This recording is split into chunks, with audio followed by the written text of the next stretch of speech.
What's going on, y'all? So we got a video here by Dreamcastguy saying that is $700 too high a price for Steam machine? This may flop. And this is based off of what Linux. I don't know if you guys remember Linus. He made a video saying that he thinks the price is going to be $700. The interesting thing is, this is exactly what I told people. What we're going to do is we're going to go right over to my page, right? And then we're going to go down to my Steam machine video right here, where I say that the Steam machine interview, Valve says we will not give you a deal. Get ready for $700. I said this right here in my video. Make sure that's Steam wise.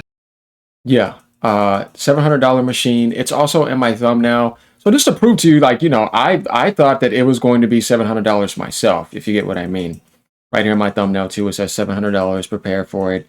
I think that would be the sweet spot. Now, there's some things here that are speculative too about whether this will be reasonable or not at $700, and should we look at this as a PC or should we look at this like a console? And he's going to talk about looking at it like a console as well, though I think you shouldn't be looking at it as a console because it is a PC with a console-like appearance and experience with a controller in your hand, but that doesn't change the inner functions of what it is. It is a Steam machine PC to me that wants to have the console-like experience going outside of the Steam database, which is on Windows, extended with the Steam Deck. So therefore, Valve is looking to have their own Steam PC-like ecosystem that is kind of like the way Nintendo is doing things, the way that Microsoft is going as well, trying to follow that route. Though they may be doing things a little bit differently, but that's not the point here. And I want to say what I have to say so we can look at some things real quick.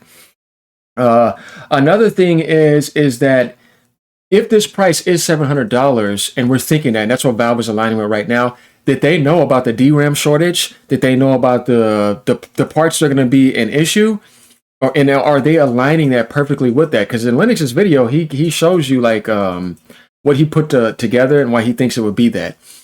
But my thing is, I said 700 before I figured out all this crazy stuff is happening, as you guys seen in my last video. Now in this video, I'm going to say maybe $700 may be something we may have to go up to probably $750. Just because of the way things are going, you never know.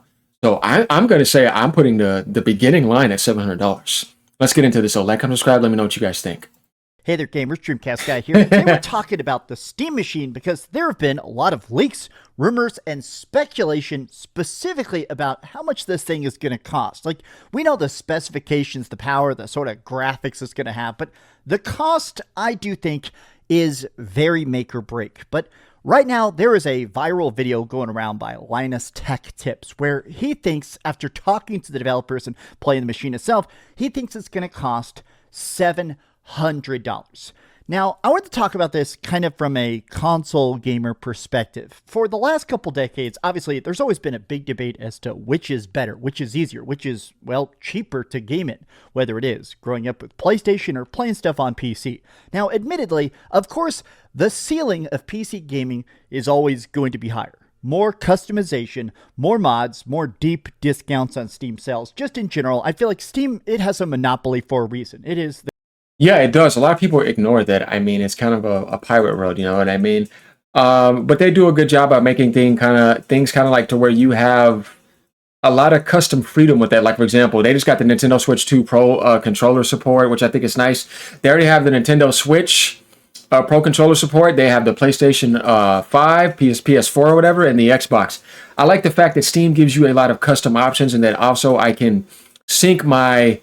Though we have a new mod base besides Nexus because of, you know, their ridiculous behavior. But I understand what people are saying. I've got some comments about that video I made that one time. But, you know, there's just mods that you can get.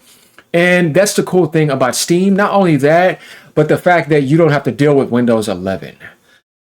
So I think that's what appeals to a lot of people is all those options that you're going to be able to do compared to if you didn't want to go the Magnus route, if you wanted to go that route coming from the console world out of Xbox. And I think that's what people like, and they may be able to pay a little bit more because of that. It just depends on what the consumer is willing to do. Because there's one thing I do start to notice about the Steam world compared to just looking at it from the PlayStation perspective and the Nintendo perspective, and even the Xbox perspective, is that you have to look at it from who's interested in the Steam world, and that there's people that want to carry over their profiles to just be in the Steam world. There's people that want to support all types of devices, like those people that want to support the Ally devices. And I don't think Valve is specifically looking to get console sales. That's why they're not making it like a console. They're saying it's going to be console-like, but we're not coming like a console so that we can sell 30, 40, 50 million. That's not what we're doing here. We just want to extend our Steam-only ecosystem. Literally. That's the way I see it now. The king of PC gaming.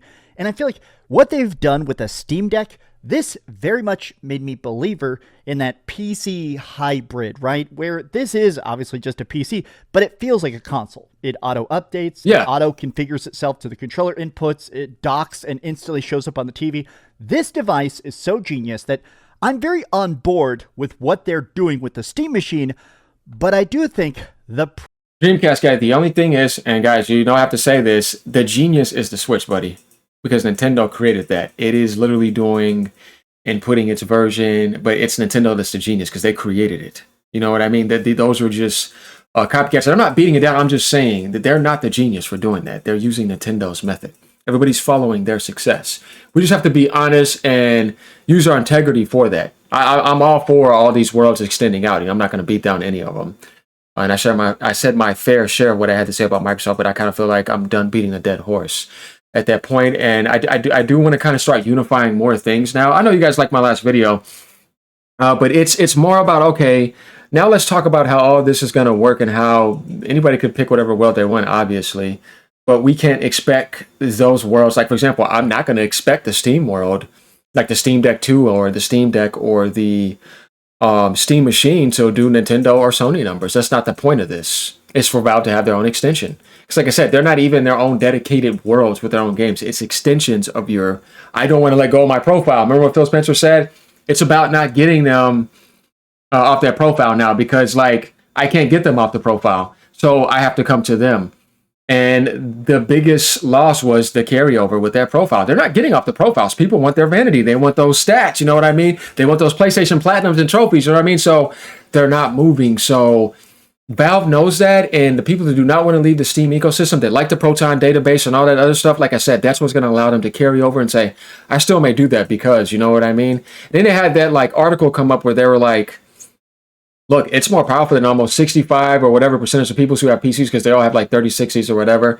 And when you think about it, it's exactly what I'm saying. Like, people are being priced out by this luxurious society. So a lot of people are not going to be able to afford all that new stuff. Maybe the Steam machine might be in their ballpark if that's the world they only want to stay in. And obviously they may get some of that stuff over there, like maybe PlayStation or Switch too, but they still are not letting go of that profile. Even if Sony put the PlayStation app on PC, and I've talked about this before, I don't see some of those people on Steam saying, oh, I will still wait for 1 year because I want to play it on my Steam profile, or I may double dip. You never know. That's a strategy Sony could think about.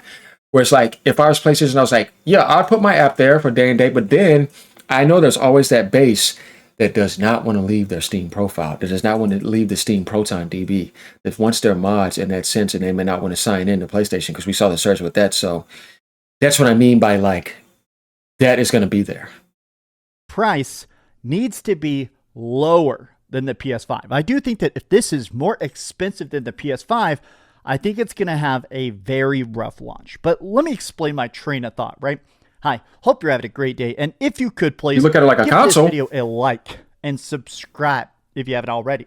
So let me start with the quote itself, right? So this is obviously Linus of the famous Linus Tech Tips. And he said he predicts the value of the Steam machine is going to cost $700. While he says it does offer a compelling value at that price, meaning the power for that price, it's definitely, they're giving you $700 worth of tech. It's not overpriced, it's exactly priced. But he's saying, I wish it was priced like a game console, because who wouldn't want an affordable PC?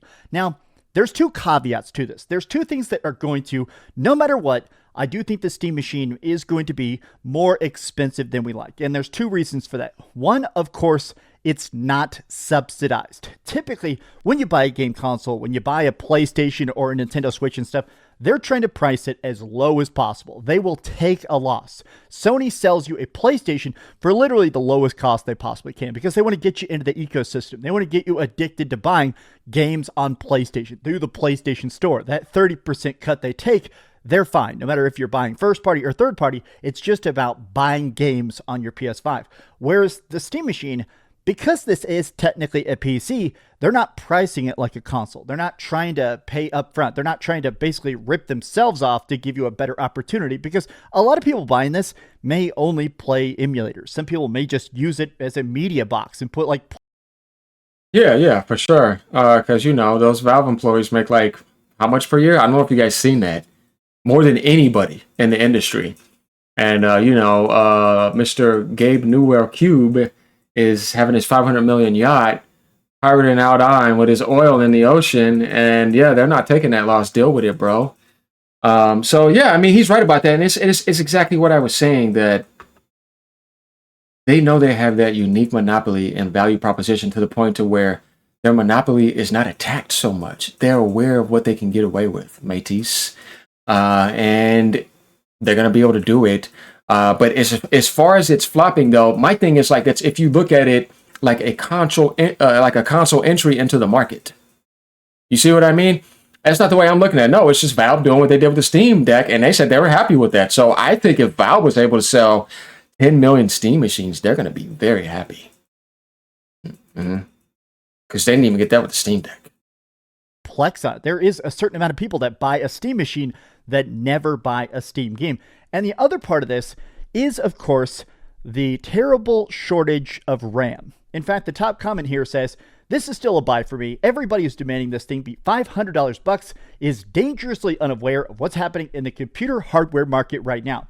So there is a worldwide shortage of RAM. I've talked about this in other videos. Honestly, I think this is incredibly stupid. I'm hoping it's temporary, but right now, literally, all the RAM chips on the planet are currently being mass bought up by the millions by tech companies, specifically AI companies. All these people trying to build these massive server farms and supercomputers. They're trying to make like an AI god or whatever like that.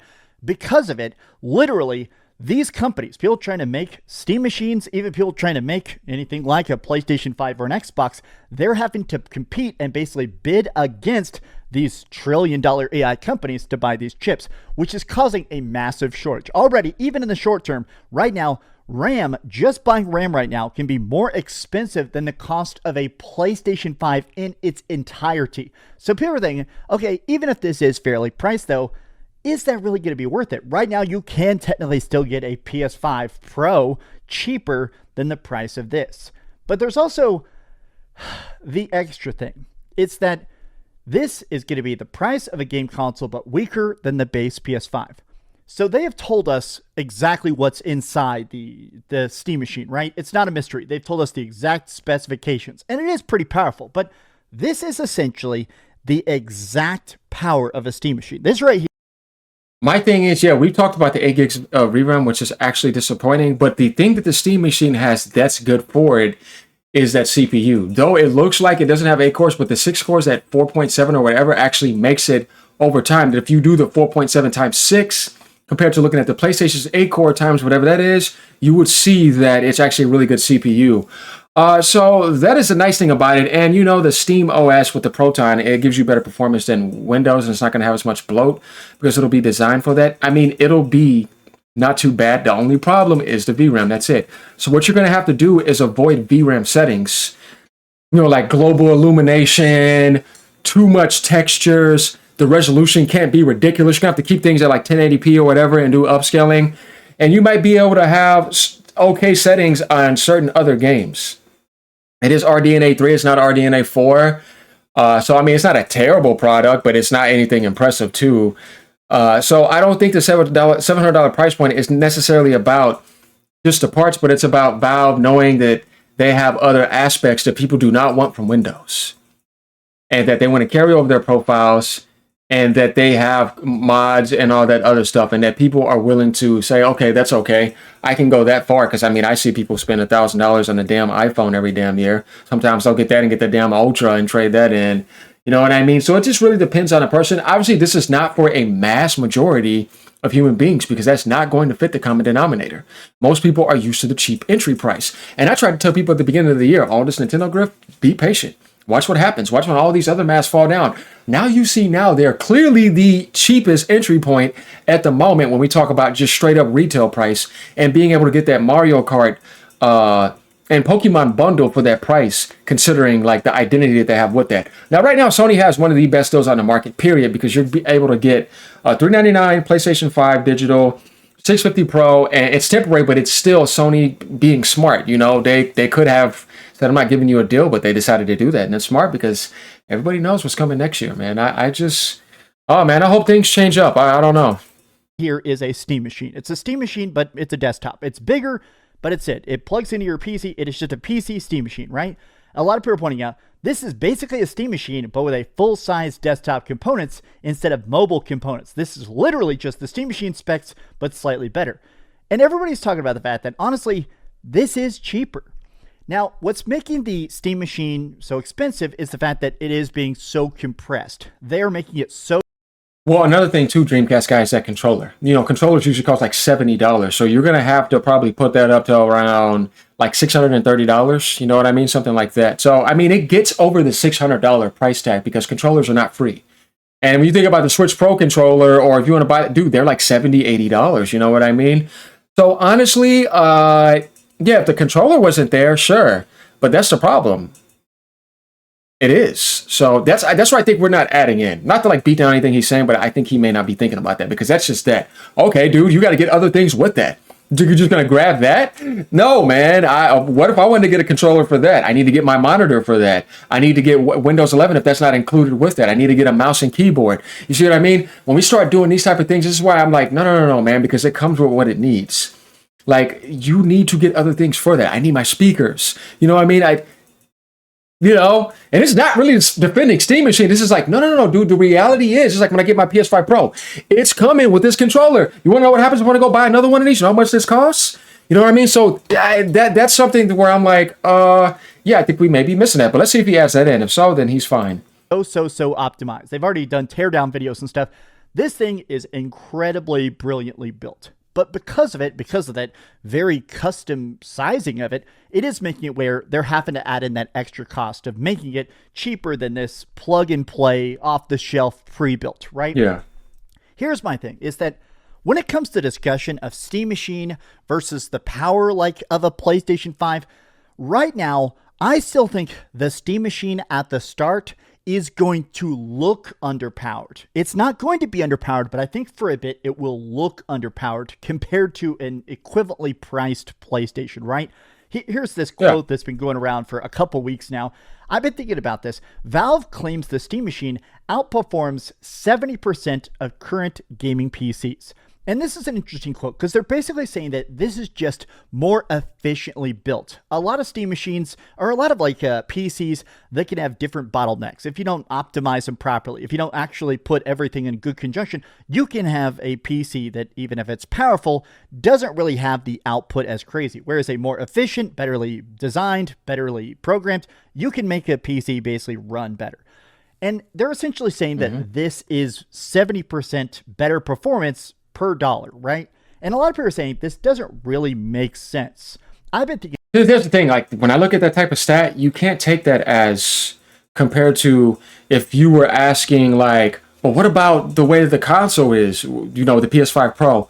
What about if we're looking outside of Steam database? I don't think that is 100% accurate, but I get what Valve is trying to say. And the reason why I think they're making a mistake with this, one thing here, guys, is because that is not going to stay like that. By the time the Steam Machine releases and by the time all these other next-gen consoles come out, dude, I don't know, this pricing is getting bad too. You just have to think about, like, what is going to be the requirements for these games in the future? Because Unreal Engine 6 is coming. You know what I mean? Like, it's going to start to get to the point where that 8 gigs of VRAM is going to be very unattractive. That is my only huge downside. Like, if Valve says, you know what? We're going to offer you a Steam Machine Pro, like, you know, and I think that's what they were talking about that down the line. I don't know, man. Maybe if you were able to, like, upgrade and say, no, I want to upgrade this to, like, 12 gigabytes of VRAM. Is there a way to, like, swap something out with this or something? Or, you know what I mean? Like, I can be able to add in more things because it is a PC, right? But I don't think that's the case. I think it's just going to be that cube because then again, you're going to have to redesign that cube because it's compacted only for that specification that is in there. So that's what makes me think like, yeah, you're just going to have to be stuck with it. Not that it's to some people that would be negative, but I'm saying, what if you do want to play some of these new games? What if you do want to play Half-Life 3 if that's coming around the corner? I think you would still be able to play it, but I don't know, man. I think what's going to happen, and this is just me being a little bit humorous, a lot of people are going to be spending a lot of time with settings rather than playing every single game they get on. And it's like, how much time you spend with all these game settings and all these different games? Yeah, you sitting over there sitting over there working part time on the settings. And that's what people that like that plug and play. So my thing is, it's like, when you think about the console-like aspect, Valve, you have to think of how many people are going to be scratching their heads because of that 8 gigs of VRAM. Unless you have some miracle around the corner, I don't know, and frames in or so. I don't know, man. I mean, honestly, that's my only gripe. Other than that, like, I'm not a hater. You know what I mean? I welcome anything on the market, and it doesn't have to be, you're not getting Nintendo numbers and you're not getting PlayStation numbers. I'm slamming into the ground. It's worthless. It's not selling 10 million. It's like, no, I mean, there's people that in that ecosystem that enjoy that, and they could be having a good time. That's not necessarily a bad thing. You know what I mean? Just like who you said, people are going to want to probably get the Magnus, though. I think the Steam machine will sell more than that because I think the Magnus now is in trouble. Like, I think that thing's in a. Oh no, man! It's not going to be fun. That's all I have to say. Thinking about this, Valve's Steam machine outperforms 70% of PCs. Quote, it contradicts their pricing strategy. If it's priced similar to building a PC yourself, then you automatically price out those people. If they could afford to upgrade, they already would have. Yeah. It's kind of funny that in the discussion about the power of this, especially for that $700 price tag, I do kind of think about the debate about optimization, right? Part of what makes console games look so good is that they only have to design it once. Part of the difficulty with PC gaming, like just making them on the development side, is that there are a billion different combinations of it. People have different amounts of RAM and old motherboards or crazy good graphics cards, or people that are trying to play like on the most bare bones ancient laptop, right? So when you're making your game, you're trying to make it as efficient and run as good and have the least amount of pop-in, the best load times, right?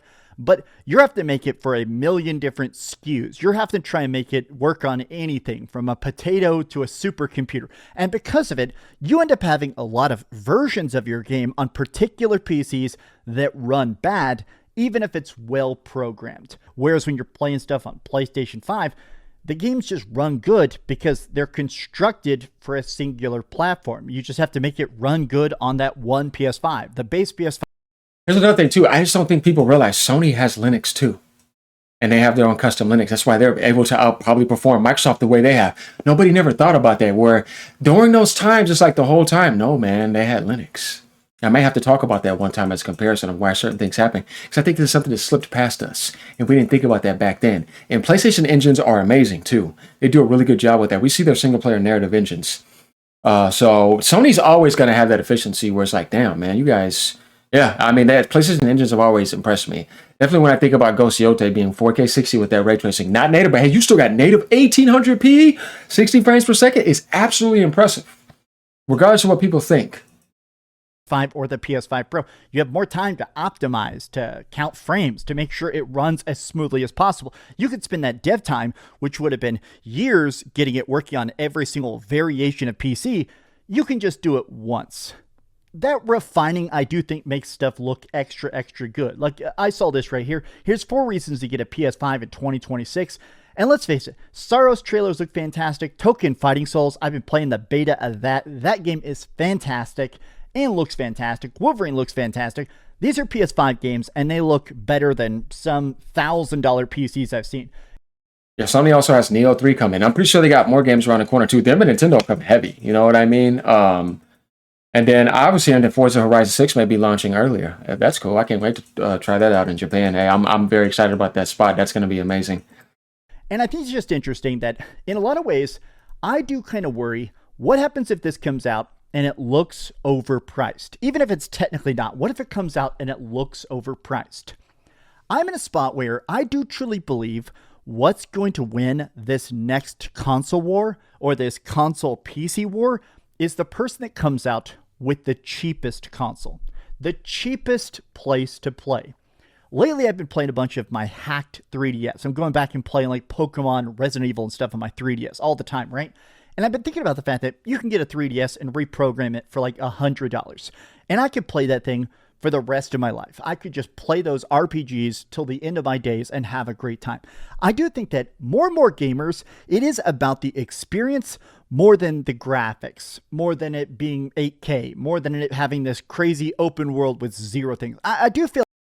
Hey, Dreamcastguy, you're a real gamer, dude. That one thing I like about Dreamcastguy is he games a lot. He does gaming reviews. He's a gamer. Regardless of our people's differences or what they think, one thing about this guy you have to say is that he games. He goes back, he even plays old games. He's a gamer. And he's speaking from the gamer spirit, meaning that I want to play really good games. He went back and, like you said, he modded his 3DS and he could play that forever. Because he's playing games that are really good video games. This is what Nintendo understood about the gaming community. This is why Valve was thinking 70% of people will have these weak PCs and are playing old games. A lot of people in the Nintendo world playing these retro games.